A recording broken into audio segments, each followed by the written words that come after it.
Que se bénisse. Alors, nous avons fini de nous présenter. Entre nous, frères et sœurs, nous allons présenter notre Dieu. Que se bénisse. Pour nos invités, prenez bic et feuille pour noter. Notez les versets aussi. Et certainement après le culte, on vous accorde un petit temps de questions si possible. Si vous avez des questions à poser, pour mieux comprendre ce que vous n'avez pas bien saisi. Que se bénisse. Et surtout, si vous avez quelque chose à dire pour dire que vous n'êtes pas d'accord soit avec la prédication ou quelque chose qui est dit dans la prédication, soyez sûr que ce que vous avez à dire est mentionné noir sur blanc dans la Bible. Je suis béni ça. Nous le disons parce que nous les humains, nous faisons la plupart du temps une grave erreur sans se rendre compte dans ce qui concerne le christianisme. C'est quoi? C'est que quand la parole de Dieu est passée et qu'on n'a pas bien saisi quelque chose et qu'on n'a pas bien compris quelque chose, et ou si ce qui a été dit n'est pas ce que ton homme de Dieu a prêché, n'est pas ce que ton église a dit, n'est pas ce que les humains ont l'habitude d'attendre dans leurs différents lieux de prière, on dit que non, ce qui est prêché est faux, parce que cela n'est pas en accord avec notre propre pensée, cela n'est pas en accord avec mon église, cela n'est pas en accord avec mon homme de Dieu, alors c'est faux. C'est une très grave erreur. Je suis béni. Le chrétien, la chrétienne, doit avoir son regard dans la Sainte Bible. Tout jugement qu'il doit porter, qu'elle doit porter, doit sortir des Saintes Écritures, la Sainte Bible. Car reconnaissons que, selon Romains 3, verset 4, tout être humain est un menteur. Il n'y a que Dieu seul qui dit la vérité. Et cette vérité qui est sa propre parole, selon Jean 17, verset 17. Que se bénisse. Et comme Matthieu 16, 23 dit que l'homme a la pensée de Satan, et que Isaïe 55, 8 à 9 dit que la pensée de l'homme n'est pas la pensée de Dieu, pour qu'un être humain vivant sur la terre, et puis des humains, puisse dire la vérité, il faut que ce qu'il dit soit ce que la Bible a dit. Que se bénisse. En ce moment-là, tu es en accord avec Christ, tu es en accord avec le véritable et réel Dieu, parce que tu es en accord avec la Sainte Bible. Dieu est un esprit, selon Jean 4, 23, 24, et comme il n'a pas de chair ni os, comme Dieu n'a pas de chair ni os, donc invisible à l'œil nu, selon Luc 24, 9, pour qu'un être humain puisse donc être en accord avec le véritable et réel Dieu, pour qu'un être humain soit sûr que l'adoration qu'il fait sur la terre, le véritable et réel Dieu est d'accord là-dessus, il faudrait qu'il puisse comparer son adoration avec l'adoration que donc Christ a donné par sa propre parole au travers de la Sainte Bible. Que se bénisse. Puisque le modèle de l'adoration est inscrit dans la Bible. Pour ne pas que quelqu'un adore en vain, il faut qu'il demande donc à la Sainte Bible comment une adoration du véritable Dieu doit se faire. Or, pour ce faire, il faut que Dieu te croise. Il doit te croiser comment? Il est esprit. Il est invisible. Mais Dieu croise l'homme au travers des corps humains vivants, appelé le prophète majeur messager. C'est lui-là que la Bible appelle Amos 3, verset 7. Car Dieu ne peut rien faire sur la terre sans révéler ses secrets à ses serviteurs, les prophètes. Je suis béni. C'est celui-là qui est la lumière. Dieu en lui qui va éclairer tout homme, qui va éclairer notre âme, éclairer notre esprit, pour que nous puissions comprendre la pensée parfaite positive du véritable et réel Dieu. En dehors de ce prophète messager, toute adoration est force et conduit à l'enfer. Car il n'y a qu'à lui seul que Dieu donne le plan d'exécution du salut, donc de ce véritable et réel Dieu, pour les humains sur la terre, afin qu'ils puissent leur communiquer la voie du salut. Je suis béni. Il faut que nous soyons en contact avec lui.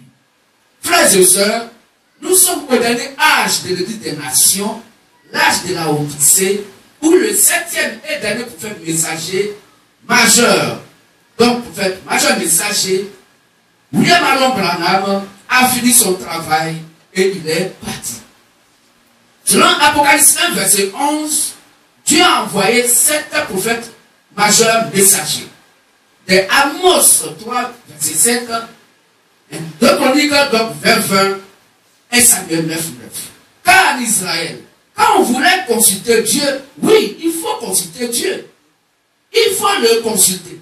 Parce que quelqu'un, un être humain sur la terre, peut rien faire sans savoir consulter Dieu. Malheureusement, ce n'est pas ce qui se passe. Chacun se consulte lui-même. Pourtant, tu es limité, tu es un modèle, tu ne sais rien des choses de Dieu, parce que l'être humain a la pensée de Satan. Je suis béni. Donc, le chrétien, la chrétienne doit consulter Dieu.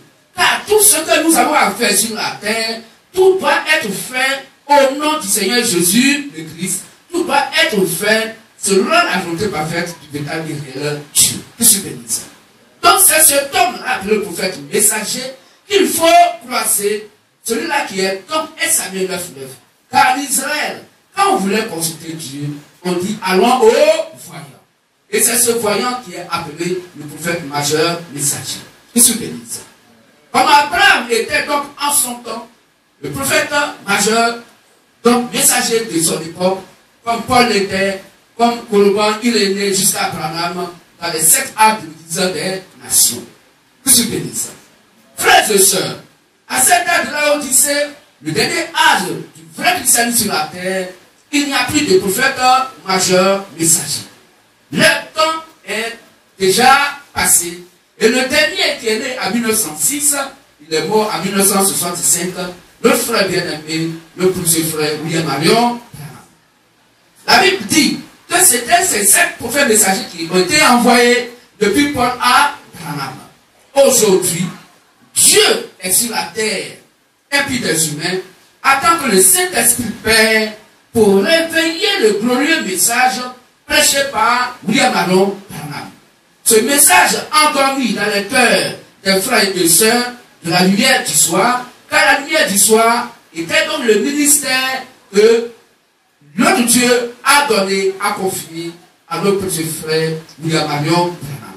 C'est lui, à son époque, qui a ramené donc la croyance, l'adoration, donc le cœur des fils et des filles du véritable et réel Dieu vers leur Père, les apôtres de Jésus-Christ, qui sont les premiers disciples, ceux à qui Jésus-Christ a remis les clés du royaume des cieux, le plan du salut qui amène tout frère, tout sœur à revenir donc à la lumière en quittant dans les ténèbres.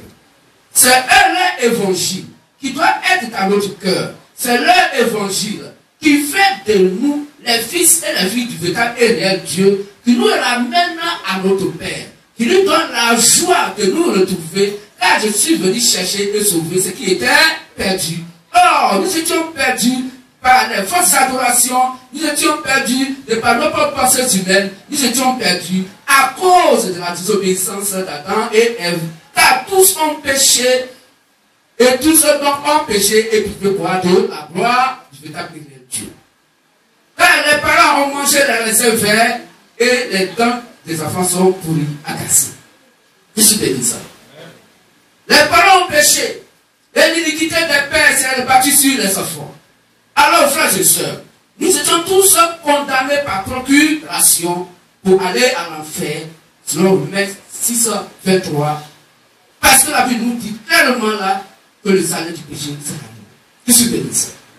C'est pourquoi le véritable et réel Dieu, devenu un être humain, est venu pour mourir à notre place, pour manifester le sacrifice expiatoire de nos péchés, afin que il nous amène maintenant de par le Saint-Esprit, cet prophète messager pour nous les nations, où Paul est le premier et Branham le dernier.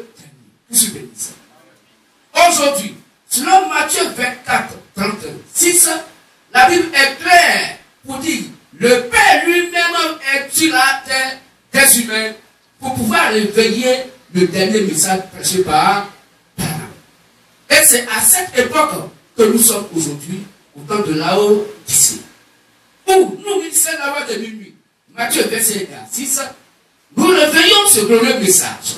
Le Saint-Esprit Père, incarné dans un corps humain à cette époque, est en train de réveiller le glorieux message prêché par Branham. Que se bénisse.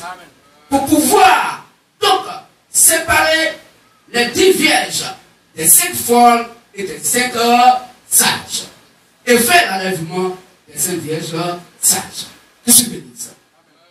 C'est notre évangile que nous prêchons, l'évangile du réveil du glorieux message de Branham. Nous n'avons pas un nouveau évangile, nous n'avons pas un nouveau message, mais nous, MVM, nous prêchons le message que Branham a prêché par pure révélation. Nous n'avons pas connu, non, dans sa prédication, non. Nous n'avons pas connu dans la chair, non, puisqu'il est mort en 1965. Que se bénisse. Mais, comme le Père avait réservé des choses qui lui avaient été destinées de manière propre, en tant que le Père créateur de toutes choses, alors il s'est destiné dans ce moment afin de pouvoir réveiller le dernier message. Pour faire le bilan donc, du travail que les 7 prophètes messagers ont fait sur la terre et de pouvoir donc faire l'enlèvement qui enlève toutes les vierges sages de cet acte de l'église des nations. Que je bénisse. Que je bénisse. Alors, frères et sœurs, voici notre rôle. Pour que nous puissions continuer et que nous puissions comprendre la suite, il fallait que nous nous présentons d'abord à vous. Nous sommes le ministère de la voix de béni, Matthieu 26. À ne pas confondre avec un certain Christ de minuit de Kakou Philippe. Non. L'autre est là. Parce que les gens nous confondent. Nous ne sommes pas Christ de minuit de Kakou Philippe. Nous sommes le glorieux ministère, le tout dernier glorieux ministère concernant l'église des nations par pure révélation, donc réveillant le dernier ministère que Branham a prêché. Qui se bénisse? Qui se bénisse? Alors, pour nos frères et sœurs qui sont nos invités, nous voulons donc vous dire que le chrétien et la chrétienne doivent avoir pour socle, pour pouvoir les Écritures à ses vies. Ne croyez jamais au véritable et réel Dieu de par quelqu'un, un être humain, qui se dit envoyé de Dieu et qui ne s'appuie pas sur la Sainte Bible. Que je bénisse. Le chrétien, la chrétienne, a pour socle la Bible, a pour orientation la Bible. Le chrétien, la chrétienne, défend les Saintes Écritures. Ce n'est pas l'écriture qui est écrite qu'on défend, mais c'est Christ qui est défendu et qui est représenté comme les Saintes Écritures, selon 2 Timothée 3,16. Toute écriture est inspirée de Dieu lui-même. Que je bénisse. Ainsi, défendant les Saintes Écritures, tu détermines par là que le véritable et réel Dieu est dans sa propre maison qui est ton cœur. Que je bénisse. Car chaque enfant, chaque fils, chaque fille va défendre donc l'héritage de son père. Va défendre quoi? Son père. On doit défendre Christ aujourd'hui, mort dans les cœurs donc des humains qui se disent malheureusement des chrétiens et chrétiennes. Ça, c'est notre temps, c'est notre heure. D'appeler nos frères et sœurs, de les faire sortir des prisons, abusement appelées les églises, parce que le temps est largement parti, parce que le jour est largement parti, parce que l'enlèvement est proche. C'est pourquoi, frères et sœurs, chacun à son niveau, de par le don que Christ a mis en lui, doit amener ce véritable Dieu à être populaire dans le monde entier. Car c'est à nous que nos frères, nos pères de la foi, c'est à nous qu'ils ont donc donné le flambeau pour dire que c'est à eux que Christ a dit, allez faire de toutes les nations les disciples. C'est à eux que Christ a dit de son vivant, quand il était avec eux, avant qu'il ne parte, qu'il ne monte donc, il leur a dit, quand je vous enverrai donc le Saint-Esprit, une puissance descendra en haut. Et quand il va venir, alors il va vous conduire. Quand il vous conduit, alors vous allez être mes témoins en Judée, en Samarie, en Jérusalem et sur toutes les extrémités de la terre. Donc, eux, étant morts selon la chair, mais vivant selon l'évangile dans nos cœurs aujourd'hui, car c'est à eux que notre frère Branham nous a ramenés, pour amener donc leur prédication dans nos cœurs, pour amener le cœur donc des enfants vers leur Père, à savoir les apôtres. Puisque c'est à eux que Jésus a dit que personne ne peut aller au paradis que s'ils ne passent pas par leur évangile. Sinon, Jean 17, verset 20. Qu'est-ce que dit ça? Qu'est-ce que dit ça? Donc, frères et sœurs, nous voulons vous dire que vous avez tapé à la bonne porte. Parce que ici, c'est que l'évangile, la Bible, rien que la Bible. Qu'est-ce que dit ça? Alors, qu'est-ce que Jésus a donc dit? Quand il a laissé les clés du royaume des cieux à ses disciples appelés donc l'évangile, il leur a dit que personne ne peut aller au paradis en dehors de l'évangile.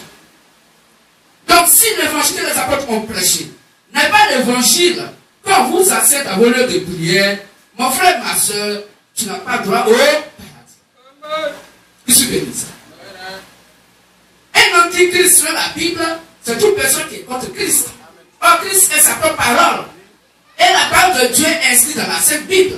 Donc, quelqu'un qui ne croit pas à la Bible, c'est un maudit. Il ne va pas au paradis. Puisque c'est par ces écritures que tu pourras croiser le véritable et réel Dieu, donc dans un corps humain, qui va te dire, voici ce que dit les Saintes Écritures. Car on ne peut reconnaître celui que Dieu a envoyé de parce qu'il dit et qui est conforme à la Sainte Bible. Qu'est-ce que tu dis ça? Alors si quelqu'un se lève et il te dit, toi attaques une femme, que non, si tu veux adorer Dieu, il faut porter un foulard sur la tête. Mais il y a un problème.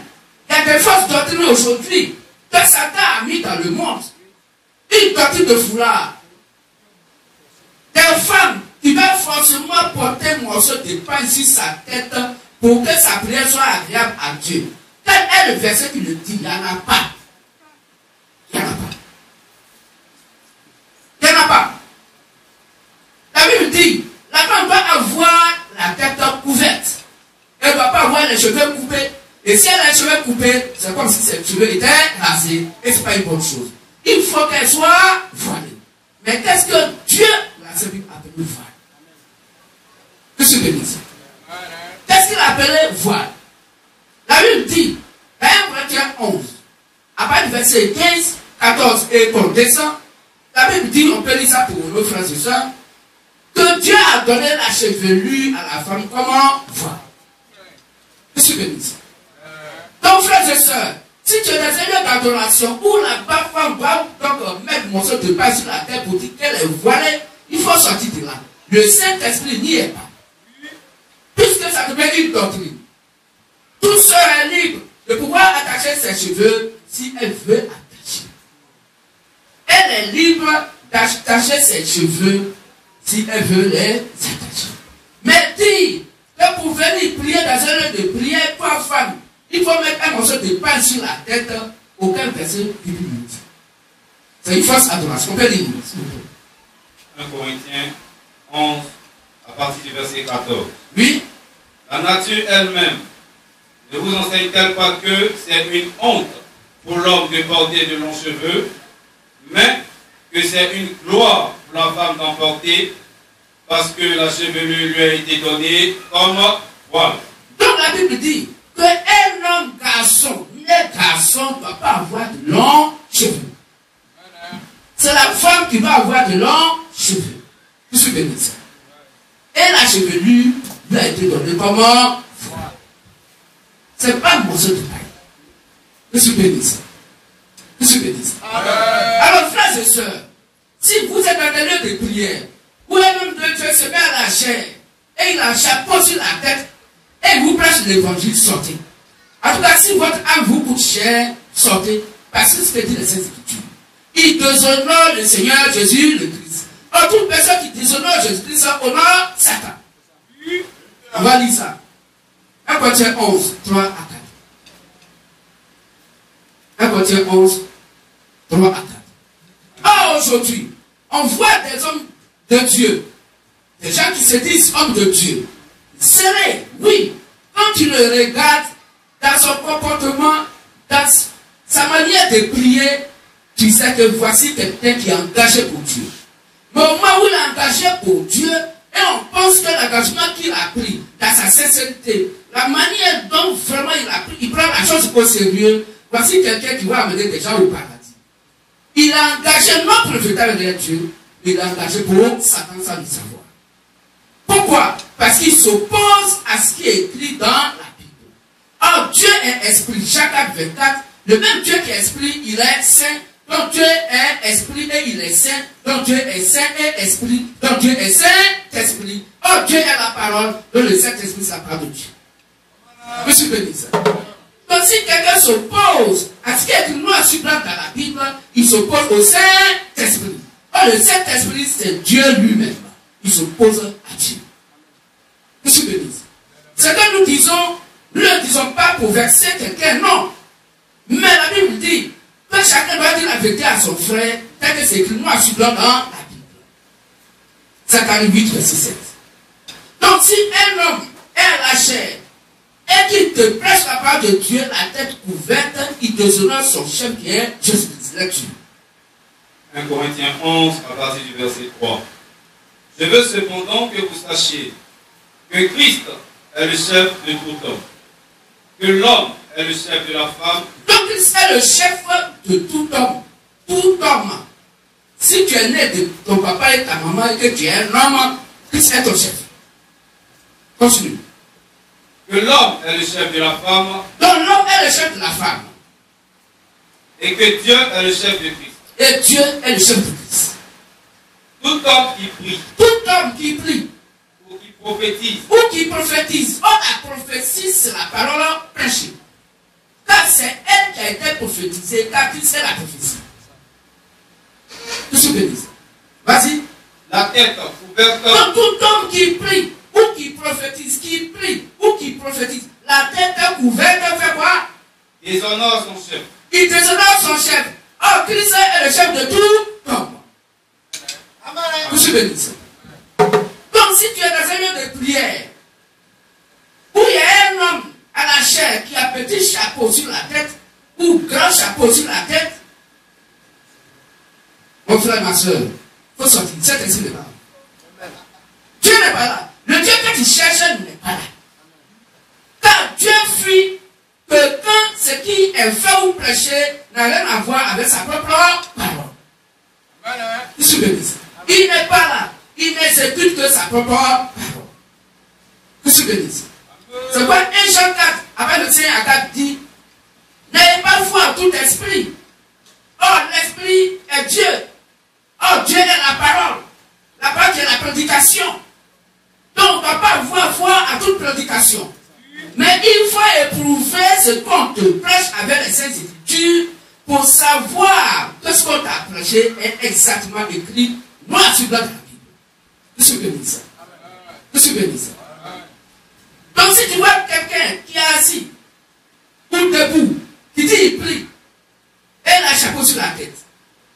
D'autres même, ils ont un petit chapeau blanc, bien plié. Bon, mais ne lisent-ils pas les Saintes Écritures? Cela n'a pas été dans la Bible? Si. Mais pourquoi ils font ça? Ils s'opposent au Saint-Esprit. Ceux qui s'opposent au Saint-Esprit ne vont pas au paradis. La même Bible nous fait comprendre, aisément, frères et sœurs, pour ne pas que vous soyez trompés, parce que Dieu ne fait acception de personne. Si ce que tu fais comme adoration est conforme à ce que lui demande, que tu sois grand, que tu sois court, que tu sois large, ou bien que tu sois mince, il est d'accord avec toi, parce parce que sa parole, c'est ça qui est la foi auquel lui il prend plaisir. Car sans la foi, lui ne peut être agréable à Dieu. Or, la foi est Romains 17, qui est la parole de Christ, qui est donc les Saintes Écritures. Toute personne qui s'oppose à ce qui est écrit dans la Bible s'oppose donc à Christ, il n'a donc pas la foi. Monsieur bénisse. Monsieur bénisse. Donc, si quelqu'un encore se lève, et il dit pour adorer Dieu, il ne porte pas chaussures, il faut sortir là-bas. Parce que la Bible dit clairement que tout adorateur du véritable est Dieu qui ne porte pas chaussures adore Satan. On va dire ça. Jérémie 2, verset. Donc, si vous voyez quelqu'un dans la rue et qui dit qu'il adore Dieu, il ne porte pas chaussures, dans un heure de prière pour adorer Dieu, il a 9 chaussures, la Bible dit qu'il adore Satan. Jérémie 2, verset. Jérémie 2, le verset 26. Oui. Ne t'expose pas à avoir les pieds nus. Ne t'expose pas à avoir les pieds nus. Ne dessèche pas ton gosier. Faut pas bavarder. Mais tu dis. Mais toi tu dis. C'est en vain. C'est en vain. Non. Non. Car j'aime les dieux étrangers. Non Seigneur. Non Christ. Moi j'aime des dieux étrangers. C'est comme ça que je ne porte pas chaussures. Je vais aller voir. Je veux aller après eux. Je vais aller après eux.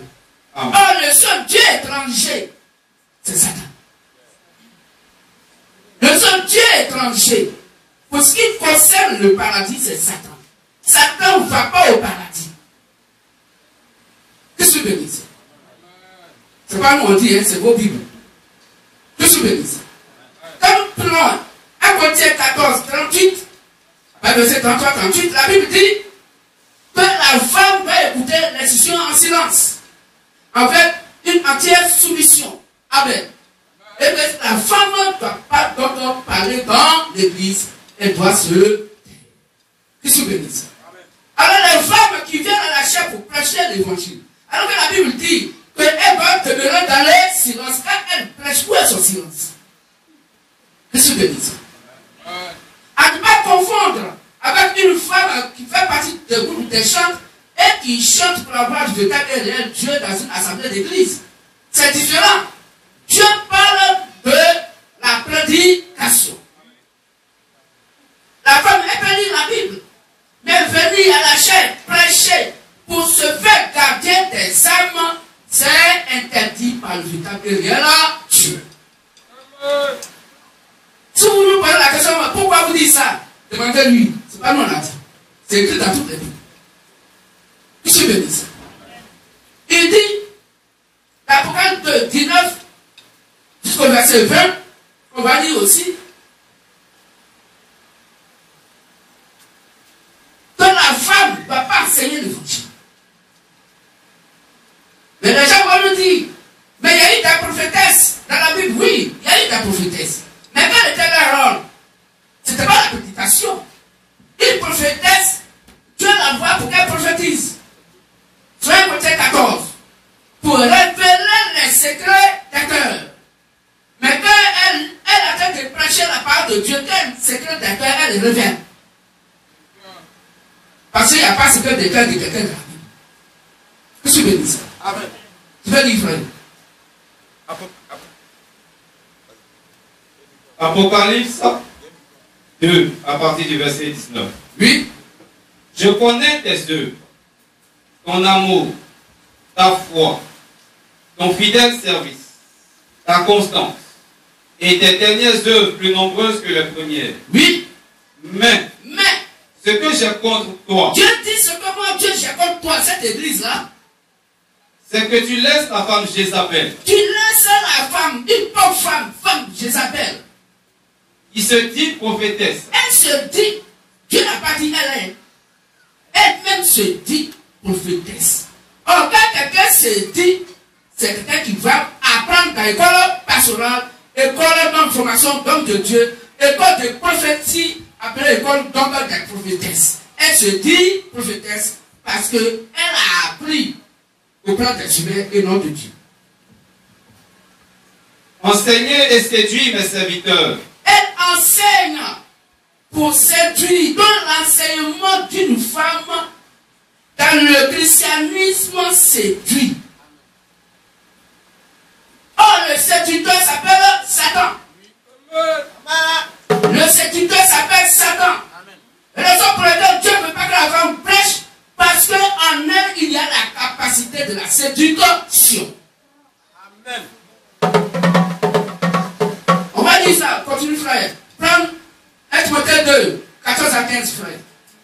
Pour qui se livre à l'impudicité Pour qui se livre à l'impudicité et qu'il mange des viandes sacrifiées aux idoles. et qu'il amène les gens à manger des viandes sacrifiées.